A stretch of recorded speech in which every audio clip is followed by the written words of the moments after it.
अस्सलाम वालेकुम। आप देख रहे हैं पीए न्यूज एचडी और मैं हूं आपके होस्ट सादिया बतौल। शामिल करते हैं आज की अहम खबरें। पेट्रोल और हाई स्पीड डीजल के डीलर्स मार्जिन में इजाफा। पेट्रोल और हाई स्पीड डीजल के डीलर्स मार्जिन में इजाफा मंजूर हो गया। वज़ीर ख़जाना मोहम्मद औरंगज़ेब की ज़ेर सदारत ECC का इजलास हुआ। पेट्रोल और हाई स्पीड डीजल के डीलर्स मार्जिन में इजाफा मंजूर हो गया। पेट्रोलियम मसनूआत के डीलर्स मार्जिन में नज़रसानी की मंजूरी दे दी गई।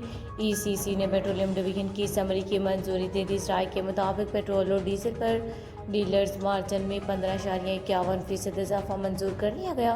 पेट्रोल और डीजल की कीमतों में फ़ी लीटर ₹2.68 इजाफा बोझ पड़ेगा।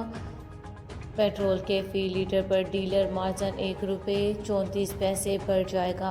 डीजल के फ़ी लीटर पर भी डीलर मार्जिन में ₹1.34 इजाफा हो जाएगा। पेट्रोल और डीजल के फ़ी लीटर पर डीलर मार्जिन बढ़कर ₹19.96 हो जाएगा। इस वक्त पेट्रोल और डीजल पर अलग अलग ₹8.64 फ़ी लीटर डीलर मार्जिन आयद है।